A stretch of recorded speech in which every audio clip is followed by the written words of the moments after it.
나는 기둥답을 100% 받고 있다.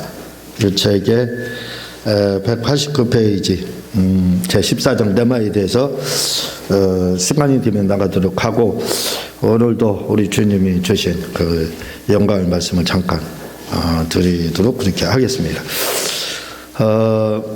이번 지금 우리가 잘 알고 있듯이 코로나 우한폐렴이죠.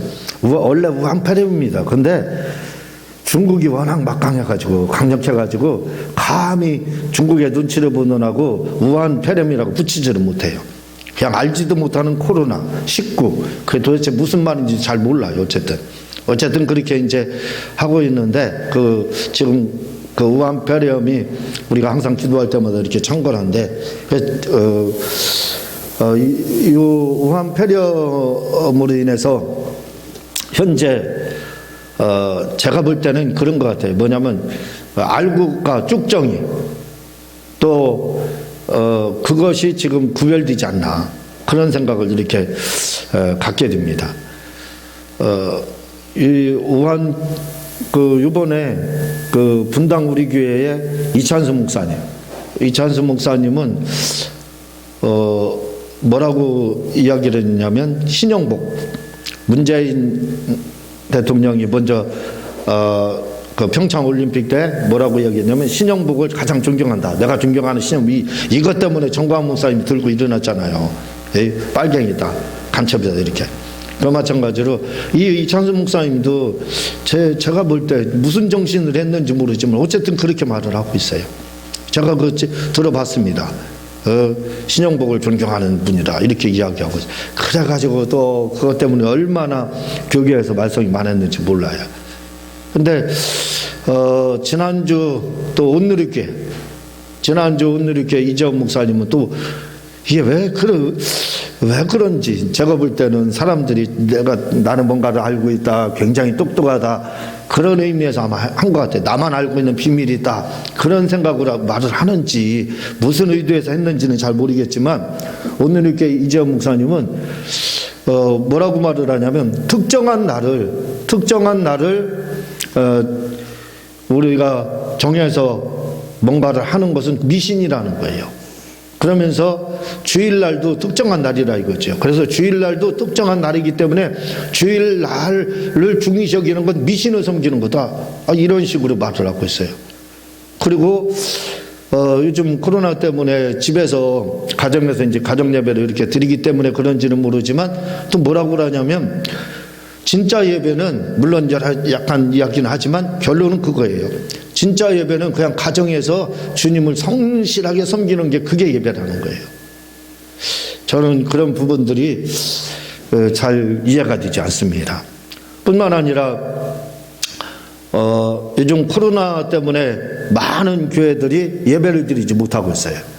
큰 교회들은 뭐 거의 예배 못 드리고 위성으로 다 인터넷으로 이렇게 이제 예배를 드리고 있는데, 우리 같은 작은 교회는 뭐 어떤 단속도 나오지 않지 않습니까? 그러니까 자유롭게 마음껏 예배를 드리거든요. 근데 요즘 성도들이 잘못되어 있어요. 큰 교회는 뭐 나라에서 여러 가지 강압적으로 다 압력이 들어와가지고 예배를 못 드리니까 위성 예배, 그 인터넷 예배를 이렇게 드리는데, 작은 교회는 그런 거 없어요. 작은 교회. 그러면 주위에 있는 작은 교회 가서 예배 드려야 그 정상 아니에요? 그런 단속이 없으면 가서 진짜 믿음이 있으면. 근데 나는 우리 교회 아니면 안 드린다, 차라리 안 드리는 게 낫다, 교회 안 가는 게 낫다, 주일 안 지켜도 괜찮다. 그게 미신 아니에요? 그게 진짜 미신은 바로 그게 미신입니다. 주일 특정한 날을 섬기는 것이 미신이 아니라 우리 교회만 하는 것이 그게 미신이에요. 저 같으면, 제가 만약에 성도라면 주위에 작은 교회 가서 얼른 예배 드릴 거예요. 그리고 주일 지켜야지요. 그게 정상 아닙니까? 요즘 성도들이 도대체 무슨 생각을 가지고 신앙생활을, 저는 이해를 할 수가 없어요, 솔직히. 주위에 수많은 작은 교회들 얼마나 많습니까? 거기 구청에서 단속 오는 줄 아세요? 나라에서 간섭하는 줄 아세요? 안 합니다. 그럼 가서 자유롭게 예배 드리면 되잖아요. 가서 마스크 쓰고 드려요. 벌금 안 묻습니다. 근데 안 해요. 안 해. 그게 바로 미신 섬기는 거예요. 자기 교회 아니면 안 돼. 그거랑 신천지랑 뭐가 다릅니까? 우리 신천지가 아니면 14만 4천 명이 안 들어서 구원 못 받는다는 말하고 우리 교회 아니면 예배 드리는 것이 아니다라고 하나님 앞에 영광 돌리는 게 아니다라고 그 생각하고 뭐가 다릅니까 도대체? 우리 크게 반성해야 돼요. 응? 교회는 다 똑같은 것입니다. 그렇다면 이런 어려운 때, 저 어려운 교회들, 작은 교회들 가서 간섭도 없는데 자유롭게 예배드리고, 가서 지금까지 못한 헌금 많이 한번 해주세요. 그러면 작은 교회들 일어나가지고 더 많이 전도해서 하나님이 더 크게 할 겁니다. 근데 안 해요. 이게 바로 신앙생활이 잘못된 거다. 이렇게 저는 그 생각을 좀 하고 있습니다.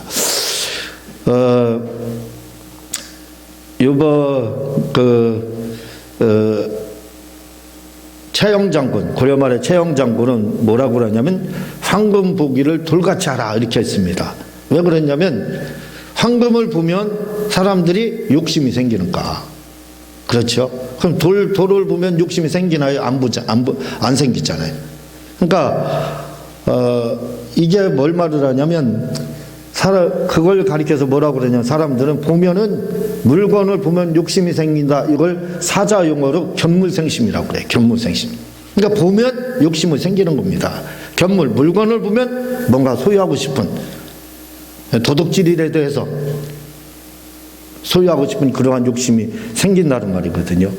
근데 이렇게 이 견물생심이라는 것이 부정적으로 우리가 쓰이고 있습니다. 그래서 보지도 마라. 그럼 네가 그런 헛된 욕심을 갖지 않을 거다. 도둑질하지 않을 거다. 이런 의미에서 이제 견물생심이라는 말이 나왔겠지만, 그러나 성경은 견물생심을 말을 하고 있습니다. 견물생심 하라는 거예요. 그러니까 우리가 믿지 않는 사람들이 사용하는 그 용어와 성경이 말하는 용어는 다릅니다. 성경이 말하는 거하고는 달라요. 세상 사람들은 꿈도 꾸지 말라 이거예요. 견물생심하지 마라. 꿈도 꾸지 마라. 그거예요. 그러나 성경은 뭐냐? 꿈을 꾸라는 겁니다. 꿈이 없는 백성 망한다는 거예요. 꿈이 뭐냐? 견물이거든요. 꿈을 꾸야 된다는 거예요. 그 꿈이 견물이기 때문에 그 꿈을 보는 것이 뭐예요? 거의 견물이에요. 그럼 그 목적을 달성하기 위해서 뭐 하느냐? 욕심이 생긴다 이거죠. 견물생심하라는 겁니다. 그래서 우리는 바른 신앙생활을 해야 됩니다.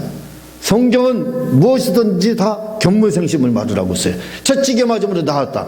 채찍에 맞았다는 거예요. 그게 주님이 하신 거예요. 견물입니다. 그거. 그럼 어떻게 돼요? 주님이 채찍에 나왔기 때문에 나는 어떻게 돼요? 나서야 되겠다 하는 욕심이 생기고 믿음이 생긴다 이거죠.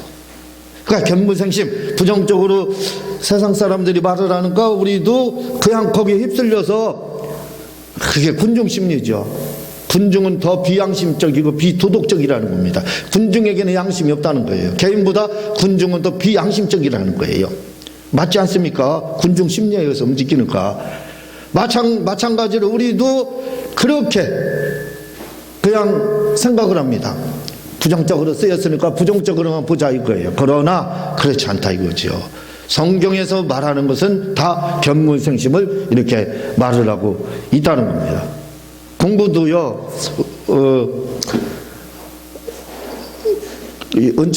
은총이가 영어 학원을 다녔는데 언젠가 그런 말을 하더라고요. 뭐라고 이야기하냐면, 영어 이렇게 하는 것 같아. 그런 말을 하더라고요. 이게 뭐냐면, 그 뒤부터는 영어를 조금 이렇게 선봐도 다른 과목보다 조금 잘 나왔습니다. 왜냐하면 견물이에요. 견물이 뭐예요? 아는 거예요. 체험으로 아는 겁니다. 이건 이렇게, 영어는 이렇게 하면 되는 거예요. 견물이 있어요. 그럼 어떻게 돼요? 그 다음부터 생심이 생겨요. 영어 공부는 이렇게 하면 된다는 욕심이 생기는 거예요. 그래서 그대로 하면 이제 영어 공부를 잘하는 겁니다. 그래서 은총이가 다른 과목은 좀 떨어졌지만 그래도 영어는 그래도 잘한 건 아니지만 중간은 갔어요. 계속 중간 갔습니다. 처음에는 영어 점수 6점 나오고 18점 그랬었어요. 근데 계속 중간 점수 나와서 안 떨어졌어요. 그게 왜? 아까 말했듯이 아빠 이렇게 하는가 돼 하더니 그대로 계속 하는가 계속 그 점수가 유지가 되더라 이거지요. 그래서 견물생심이라는 건 굉장히 우리가 생활 가운데 굉장히 중요한 겁니다. 꿈을 꾸는 것, 그건 견물이라고 말씀드렸죠. 꿈이 없으면 망한다고 그랬어요. 꿈이 없는 백성 망한다. 그 견물이 없기 때문에 이 욕심이 안 생기는 거예요. 꿈을 향해서 나가잖아요. 그래서 망하는 겁니다. 공부하는 방법도 역시 뭐예요? 견물이 한번 생기면 그 다음부터는 욕심이 생겨요. 그대로 하면 계속 그 성적 유지가 되는 겁니다. 그래서 그런 것들이 굉장히 중요한 거예요. 이번에 저한테 인도 다문화 선교회, 이걸 이주민 선교회 이렇게 이제 하거든요. 그 이주민 선교회 창립 예배를 여의도에서 이제 앞으로 이주민들을 적극적으로 도와주겠다 해가지고 이주민 선교 단체를 이렇게 총회 차원에서 이렇게 만들었습니다. 그래서 이제 적극적으로 이렇게 도와주려고 했거든요. 도와준다고 이렇게 했는데, 저는 이주민 선교 그걸 하지 않기 때문에 좀 새로운 선교단체고 좀 한번 이주민에 대한 관심도 있고 그래서 한번 참석을 했었습니다. 참석을 했는데, 어느 분이 인도인들이 30명 모인대요. 거기 인도 목사도 있고 그런데 그 전체적으로 관리하고 이렇게 해서 하는 건데 그걸 좀 저한테 해보면 좋지 않겠느냐 하고 말씀을 하셔가지고, 그럼 제가 뭐라고 말씀드렸냐면, 좋겠, 알겠습니다. 그러면 이렇게 하죠. 저는 이 부분에 대해서 지금은 기도하지 않는다. 근데 내가 가서 보고 이야기 듣고 그 다음에 기도하겠습니다. 그랬어요. 이게 굉장히 중요한 겁니다. 왜냐하면 우리가 먼저 보고 나면은 그 다음에 뭘 할 수 있느냐면 하나님이 어떻게 이끌어가는지를 알게 되는 거예요. 왜? 견물이 됐기 때문에. 그 다음에 이게 하나님의 뜻을 발견하는 거거든요. 견물이 먼저 돼야 됩니다. 보고 난 다음에 그 다음에 뭐예요? 욕심이 생기면, 거기에 대한 꿈이 생긴다 이거죠. 그러면 그것은 뭐냐면 하나님의 뜻이 되는 거예요. 견물생심이 되는 겁니다. 그래서 뭘로도 하나님의 뜻을 알 수 있느냐? 견물생심으로 알 수 있는 거예요. 하나님의 뜻을. 예? 가서 보고 그 다음에 욕심이 생기고 자꾸 여기에 뭔가 잘 되겠다. 그 마음이 자꾸 그쪽으로 쓸린다. 그러면 하면 되는 거예요. 그런데 가서 보고 그런 마음이 사라진다. 아닌 겁니다. 하나님의 뜻이. 이걸 다른 표현으로 말을 하면 하나님의 뜻을 어떻게 구별합니까? 할 때 기도하라 이거죠. 그 다음에 구하고 찾으라 이거예요. 찾으라는 건 뭐냐면 가서 확인해 보라 이거죠. 확인해 보고 알아보고 가서 방문도 하고 이야기도 들어보고 다른 사람 전문가도 이야기 또 한번 들어보라는 겁니다. 이렇게 찾고 그게 견물이에요. 한번 봐서 보는 거잖아요. 그 다음에 그렇게 보고 난 다음에 기도를 하게 되면 무슨 현상이 일어나냐면, 하나님 이걸 제가 해야 됩니까 말아야 됩니까 할 때 보고 난 다음부터는, 이야기를 듣고 난 다음부터는 꿈이 더 막 생기게 돼요. 그게 뭐냐면 울산 바위처럼 크게 막 그게 울산 바위처럼 커져요. 점점 눈덩이처럼 점점 부풀어지는 겁니다. 그럼 그건 뭐냐면 하나님의 뜻이에요. 틀림없습니다. 그런데 견물에서요 찾았다 이겁니다. 찾았는데 다른 사람 이야기 듣고 기도를 계속 해보는데 이건 울산바위, 처음에는 울산바위만하게 들었는데 나중에 보니까 돌멩이 같이 보여. 예? 자갈같이 하나, 돌멩이 하나처럼 그렇게 보인다. 그러면 하나님의 뜻이 아니라는 겁니다. 그 우리가 하나님의 뜻을 어떻게 구별하느냐? 바로 기도를 하면 울산바위처럼 커지면 하나님의 뜻이에요. 근데 기도를 하면 할수록 울산바위가 돌멩이 하나로 바뀌게 되면 그거 아니라 이겁니다. 그렇게 찾는 거예요. 그걸 뭐라고 제가 견물생심이라고 하는 거예요. 보고 그 다음에 기도를 하게 되면 그것이 울산바위가 된다. 그럼 해야 되는 거죠. 근데 보고 기도를 하니까 돌멩이 하나로, 조그마한 조약돌 같이 그러한 돌멩이 하나로 바뀐다. 하나님의 뜻이 아니라는 거예요. 그래서 하나님의 뜻을 구별하는 것을 뭐로다? 견물생심으로 구별하는 거예요. 그게 바로 오늘 마태복음 7장 7절에서 12절 말씀입니다. 봐봐요. 7절에 구하라 그리하면 너에게 주실 것이야. 찾으라 그리하면 찾을 것이야. 문을 두드리라 그리하면 너에게 열릴 것이야. 구하라 이거예요. 기도하라 이거죠.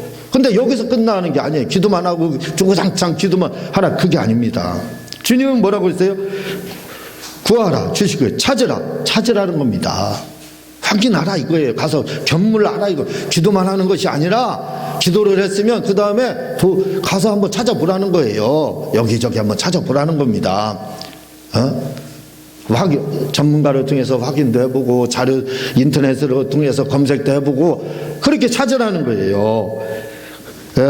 그래야 구하라 그리하면 너에게 주실 거예요. 찾으라 그리하면 찾아낼 것이요. 그래서 찾으라는 거예요. 견물이죠. 가서 찾는 건 확인하는 겁니다. 보는 거예요. 물건을 보는 거예요. 그러니까 견물이에요. 견물하고 문을 두드리라 그리하면 너에게 그 다음에 했는데 이게 바위처럼 크게 보인다, 다가온다. 아니면 돌멩이처럼 아까처럼 흔적도 없이 사라진다. 아닙니다. 안 하면 돼. 두드리지 않아도 돼요. 그러나 이것이 처음에는 조그만하게 기도하다가 보니까 찾는 그 견물을 하다 보니까 커졌어요. 기도하면 할수록 더 커져요. 그거에 대해서. 그 다음에 그러면 어떻게 해야 되냐? 두드리라는 겁니다. 여기는.